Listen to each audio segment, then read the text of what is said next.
5 Insane Am I the Ahole? Stories you won't believe are real. I, a 26-year-old male, work as a software designer. 2 weeks ago, my boss assigned a massive, high-priority project to me and my coworker, Mark. If we succeeded, it meant a huge promotion for both of us. The problem is, Mark is the laziest guy in the office. He spends half the day on his phone or taking long lunch breaks. From day one, I did 90% of the work. I stayed up late on my laptop, skipped my weekend plans, and built the entire presentation from scratch. Every time I asked Mark for his part, he would say, "Don't worry man, I'm on it, I'll send it tomorrow." Tomorrow never came. By Sunday night, the project was fully finished, completely by me. Mark hadn't contributed a single slide.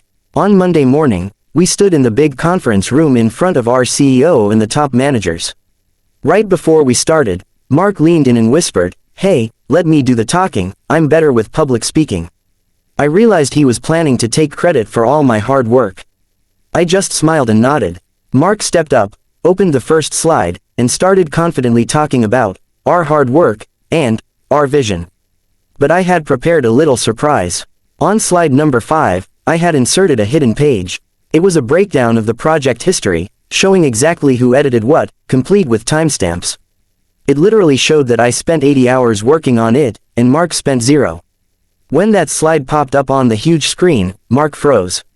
His face went completely white. The CEO looked at the screen, then looked at Mark, and asked him to explain the data. Mark started stuttering and couldn't say a word. After the presentation, Mark was immediately fired for corporate laziness. Now, some of my colleagues are texting me saying I went too far. They say I should have handled it privately instead of publicly humiliating him and ruining his career.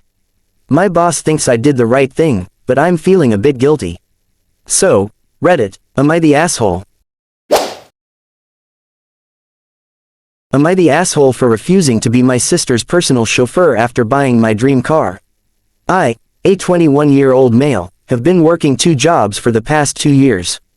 I saved every single dollar, skipped parties, and lived strictly on a budget.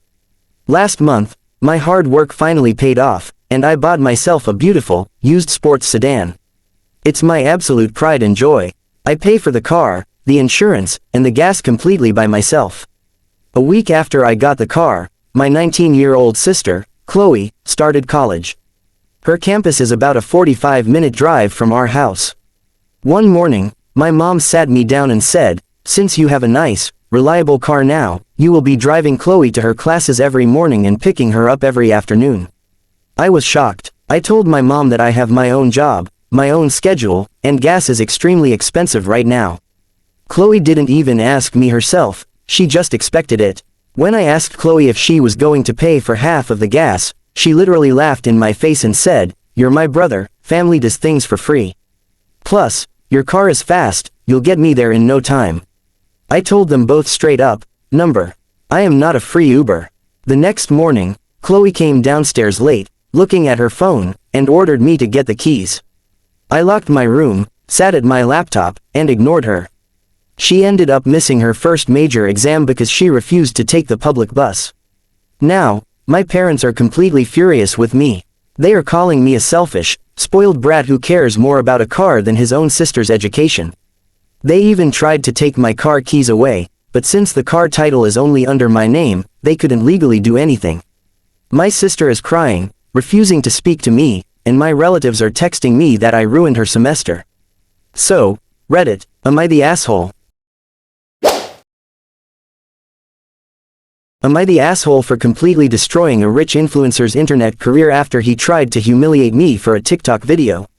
I, a 20-year-old male, work as a waiter at a high-end restaurant in Miami to pay for my college tuition. I work long shifts, always stay polite, and rely heavily on tips. Last weekend, a famous teenage influencer named Chad came in with his friends. This guy has over 3 million followers and is known for doing stupid public pranks. From the second they sat down, they were incredibly rude, snapping their fingers at me and throwing trash on the floor. I ignored it and kept my professional smile. At the end of the night, their bill was about $400. Chad called me over, pointed a camera right at my face, and handed me a massive stack of $100 bills. He said, "Here's a $10,000 tip for your hard work, man. You deserve it." I was in absolute shock. I almost started crying tears of joy, thinking about how this money would pay off my entire college debt. I thanked him a million times on camera. But the moment I reached for the cash, Chad pulled it back, laughed hysterically, and said, "Psych. It's just a prank for my channel, bro. Look at his face." His friends laughed. Chad handed me exactly $400 with zero tip, and they walked out. I felt completely crushed and humiliated. But then, I noticed Chad had forgotten his high-end digital camera on the table. It was connected to the restaurant's public Wi-Fi, and it was actively syncing his unedited footage to a cloud drive. I have a background in IT, so I looked at the camera screen, found his login info, and noticed something insane. He had a folder marked private that contained raw, unedited videos of him and his friends admitting that they fake all their charity videos, pay actors to look poor, and use racial slurs behind the scenes. I didn't steal the camera. I just downloaded that specific private folder to my laptop, put the camera back on the table, and later gave it to management. That same night, I created an anonymous Twitter account and leaked the raw footage. By Monday morning, the video went viral with 20 million views. Chad lost all his sponsors, his management dropped him, and he had to delete his social media accounts because of the massive internet hate. Yesterday, Chad somehow found out it was me. He texted me, screaming that I ruined his life, destroyed his future, and that he's going to sue me. My parents think I went too far and should have just ignored the prank, but my friends say he got exactly what he deserved. So, Reddit, am I the asshole? Am I the asshole for refusing to pay for a luxury hotel room that my girlfriend booked behind my back? I, a 24-year-old male, have been dating my girlfriend, Jessica, for 2 years. We decided to take a 1-week summer vacation. Since I strictly manage my budget and value financial discipline, we agreed to split all costs 50-50. I spent days researching and found a nice, clean, 3-star hotel close to the beach. It fit our budget perfectly, and Jessica agreed to it. I gave her my half of the money, and she said she would handle the booking online. When we arrived at our destination and took a taxi from the airport, the driver didn't stop at our hotel. Instead, we pulled up to a massive, ultra-luxury 5-star resort. I was confused, but Jessica smiled and said, "Surprise. I canceled the old hotel and upgraded us to this beautiful place. Life is too short for 3-star hotels, babe." I immediately froze and asked how much it cost.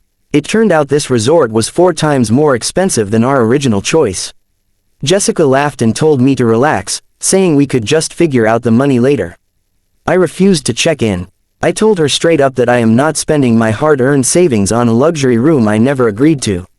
Jessica got super embarrassed, started crying in the lobby, and called me a cheap, controlling boyfriend who ruined her dream vacation. I ended up booking a room at the original hotel for myself. Jessica stayed at the luxury resort alone, using her own credit card, and now she is refusing to speak to me. Her friends are texting me saying I publicly humiliated her over money. But I feel like she completely disrespected my financial boundaries. So, Reddit, am I the asshole? Am I the asshole for throwing my closest friends out of my house in the middle of the night? I, a 21-year-old male, recently moved into my own apartment. I work hard to pay the rent and keep my place absolutely spotless. Last Friday, I invited 4 of my friends over to watch a football game and chill. Before they arrived, I told them clearly, "Hey guys, I have a strict no smoking rule inside the house, and please use coasters for your drinks because this wooden table is brand new." Everyone said, "Yeah, sure, no problem." But as the night went on and the game got intense, my friends totally forgot about respect. My friend Dave put his ice-cold beer directly on my new table, leaving a huge water stain. When I asked him to use a coaster, he laughed and said, "Relax, it's just a table, don't be a girl." An hour later, I walked into the kitchen and caught my other friend, Chris, opening the window and lighting a cigarette inside. The whole kitchen immediately smelled like smoke. I told him to put it out and go to the balcony. Chris rolled his eyes and said, "It's freezing outside, man, stop acting like my dad." I realized none of them respected my home or my boundaries. I walked over to the TV, turned it off completely, and said, "All right, the party is over. Everyone get out of my house right now." They thought I was joking, but I stood by the door and opened it. They called me an insane, dramatic buzzkill, packed their things, and left. Now, our group chat is blowing up. They are saying I ruined the weekend over a tiny bit of smoke and a water stain, and they are demanding an apology. My family says I have the right to protect my property, but I'm losing my friends. So, Reddit, am I the asshole?